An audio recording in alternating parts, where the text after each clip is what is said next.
সম্মানিত শ্রোতা মণ্ডলী, হাদিসের মধ্যে এসেছে, আর আবি হুরায়রা রাদিয়াল্লাহু তাআলা আনহু قال সুইলা রাসূলুল্লাহ সাল্লাল্লাহু আলাইহি ওয়াসাল্লাম, আবু হুরায়রা রাদিয়াল্লাহু তাআলা থেকে বর্ণিত, রাসূল সাল্লাল্লাহু আলাইহি ওয়াসাল্লামকে জিজ্ঞেস করা হলো, আইয়ুন নাসি আকরামু? ক্বালা আকরামু ইনদাল্লাহি আতকাহু।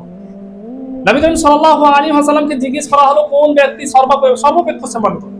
তিনি বললেন, যে ব্যক্তি আল্লাহকে অধিক পরিমাণে ভয় করে সেই আল্লাহর নিকটে সবচেয়ে বেশি সম্মানিত ব্যক্তি।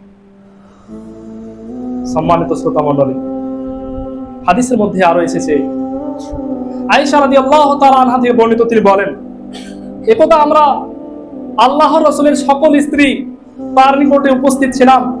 এমতো অবস্থায় ফাতেমা রাদিয়াল্লাহু তাআলা আনহা আমাদের নিকটে এলেন, যার চলার ভঙ্গির সাথে আল্লাহ রাসূলের চলার ভঙ্গির স্পষ্ট মিল ছিল। যখন নবী করিম সাল্লাল্লাহু আলাইহি ওয়াসাল্লাম তাকে দেখলেন, তখন তিনি বামে অথবা ডানে বসে কিছু চুপি চুপি বললেন, এতে ফাতেমা কান্না করতে লাগলেন।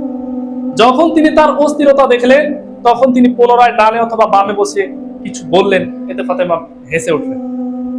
আল্লাহ রাসূল সাল্লাল্লাহু আলাইহি ওয়াসাল্লাম যখন সেই স্থান থেকে চলে গেলেন, তখন আয়েশা রাদিয়াল্লাহু তাআলা আনহা ফাতেমা রাদিয়াল্লাহু তাআলা আনহাকে জিজ্ঞেস করলেন, হে ফাতেমা, আল্লাহ রাসূল সাল্লাল্লাহু আলাইহি ওয়াসাল্লাম তার সকল স্ত্রীদের সামনে খাস করে তোমাকে চুপি চুপি কিছু বললে, আর তুমি প্রথমবার হেসে উঠলে, প্রথমবার কেঁদে উঠলে, দ্বিতীয়বার হাসলে, এর রহস্য কি? তুমি আমাকে খুলে বলো। ফাতেমা রাদিয়াল্লাহু তাআলা আনহা বললেন, আমি আল্লাহ রাসূলের গোপন কথা ফাঁস করতে চাই না। কিন্তু যখন আল্লাহ রাসূল সাল্লাল্লাহু আলাইহি ওয়াসাল্লাম মৃত্যুবরণ করলেন, ইন্না লিল্লাহি ওয়া ইন্না ইলাইহি রাজিউন, তখন আয়েশা রাদিয়াল্লাহু তাআলা আনহা ফাতেমা রাদিয়াল্লাহু তাআলা আনহার কাছে এসে জিজ্ঞেস করলেন, হে ফাতেমা, সেদিনের যে কথা তুমি আমাকে বলনি, এখন তুমি আমাকে বলো। ফাতেমা রাদিয়াল্লাহু তাআলা আনহা বললেন, এখন আমার বলতে কোনো আপত্তি নেই। নবী করিম সাল্লাল্লাহু আলাইহি ওয়াসাল্লাম তিনি প্রথমবার আমাকে বলেছিলেন, হে ফাতেমা, জিবরিল আমিন প্রতি বছর কোরআন একবার করে পেশ করে, এবছর তিনি দুবার কোরআন পেশ করেছেন। এতে আমি মনে মনে পড়ছি আমার মৃত্যুর সময় ঘনিয়ে এসেছে, মৃত্যুর সময় খুব নিকটে চলে এসেছে। অতএব তুমি আল্লাহকে ভয় করো, পরহেজগারিতা অবলম্বন করো, বিপদে ধৈর্য ধারণ করো। এ কথা শুনে আমি কান্না করতে লাগলাম।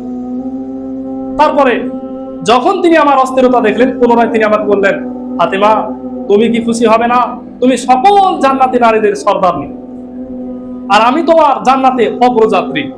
এ কথা শুনে ফাতেমা রাদিয়াল্লাহু তাআলা আনহা হেসে উঠলেন, যে হাসি আপনি দেখলেন। এই অত্র হাদিস থেকে আমরা এটাই শিক্ষা নিতে পারলাম যে নবী করিম সাল্লাল্লাহু আলাইহি ওয়াসাল্লাম তিনি তার জীবনের শেষ সময়ে কয়েক দিন বা কয়েক সপ্তাহ বা কয়েক মাস পূর্বে তিনি তার নিজ কন্যা ফাতেমা রাদিয়াল্লাহু তাআলা আনহাকে পরহেজগারিতা অবলম্বন করার উপদেশ প্রদান করেছেন, যা আমাদের সকলের জন্য এটা উপদেশ। আজ পৃথিবীর বুকে আমাদের অন্তর থেকে আল্লাহর ভয় উঠে যাওয়ার কারণে আমরা দ্বীন ধর্ম থেকে দূরে সরে গেছি। আজ আমরা 5 ওয়াক্ত সালাত যথাযথভাবে আদায় করি না। আমরা আজ হালাল হারাম বেছে চলি না।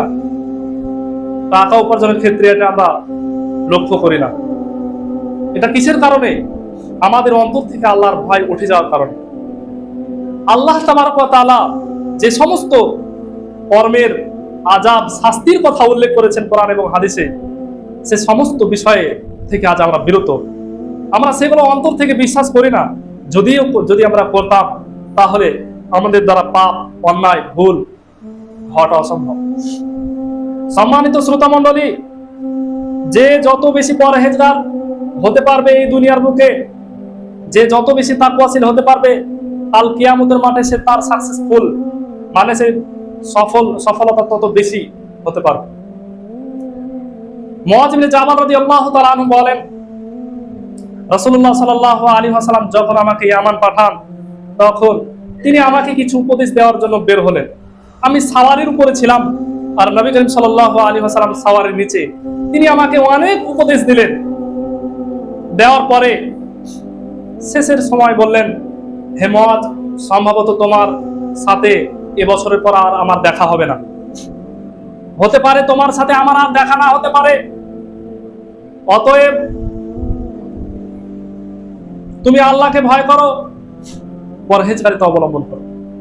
নবী করিম সাল্লাল্লাহু আলাইহি ওয়াসাল্লাম তিনি তার পরিবারের দিকে দৃষ্টি নিক্ষেপ করলেন এবং বললেন, দেখো এই হচ্ছে আমার পরিবার।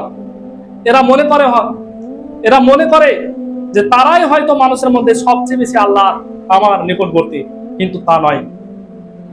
যে যত বেশি পরহেজগার, যত বেশি আল্লাহ ভীরু, সে তত আমার নিকটবর্তী। সে যেখানকারই বাসিন্দা হোক না কেন, ভারতের আর আফগানিস্তান, পাকিস্তান, যে দেশেরই হোক না কেন, যেখানে বসবাস করুক না কেন, তার পরহেজগারিতা, তার আল্লাহর ভীতু যত উঁচুতে, যত লেভেলে, যত বেশি, তত সে আমার নিকটবর্তী, সে আমার নিকট।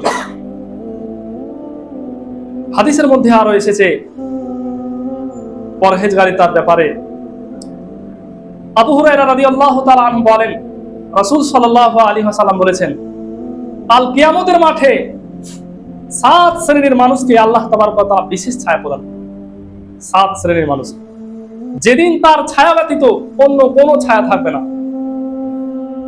এই বিভীষিকা কঠিন ভয়ঙ্কর দিনে আল্লাহ রাব্বুল আলামিন 7 শ্রেণীর মানুষকে ছায়া প্রদান করবেন। নাম্বার 1, সেই ব্যক্তি ইমামুন আদিল, যে ব্যক্তি পৃথিবীর বুকে ন্যায় বিচার করেছে, ন্যায় ফায়সালা প্রতিষ্ঠিত করেছে, ওই ব্যক্তিকে আল্লাহ রাব্বুল আলামিন কিয়ামতের মাঠে ছায়া প্রদান করবেন। নাম্বার 2, যে ব্যক্তি আল্লাহর ইবাদত করে করে তার সময়কে অতিবাহিত করেছে, আল্লাহর ইবাদত করে বড় হয়েছে, তাকে আল্লাহ রাব্বুল আলামিন কাল কিয়ামতের মাঠে বিশেষ ছায়া প্রদান করবেন। যেদিন তার ছায়া ব্যতীত অন্য কোনো ছায়া থাকবে না, ছায়া গ্রহণ করার কোনো স্থান থাকবে না। নাম্বার 3, যে ব্যক্তির অন্তর, কলব, হৃদয় মসজিদের সাথে সম্পৃক্ত, মসজিদের সাথে ধাবিত, অর্থাৎ যে ব্যক্তি জোহরের সালাত আদায় করার পরে আসরের সালাতের অপেক্ষারত থাকে, মনের মধ্যে এই চিন্তা আসতে থাকে যে কখন সালাতের সময় হবে আর কখন গিয়ে আমি নামাজ পড়ব, এই ব্যক্তিকে আল্লাহ রাব্বুল আলামিন পুরস্কৃত করবেন কাল কিয়ামতের মাঠে।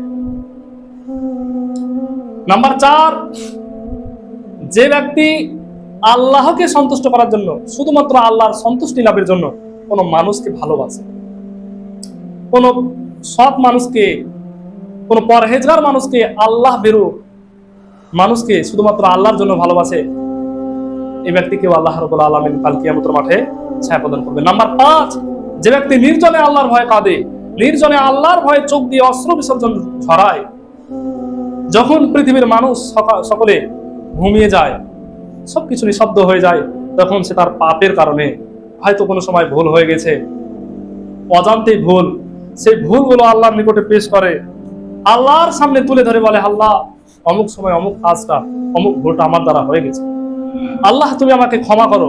এই যে কাকুতি মিনতি করে আল্লাহর নিকটে চোখের জল ছেড়ে দিয়ে যে ব্যক্তি আল্লাহর নিকটে ক্ষমা চায়, এই ব্যক্তিকে আল্লাহ রাব্বুল আলামিন কাল কিয়ামতের মাঠে ছায়া প্রদান করবেন।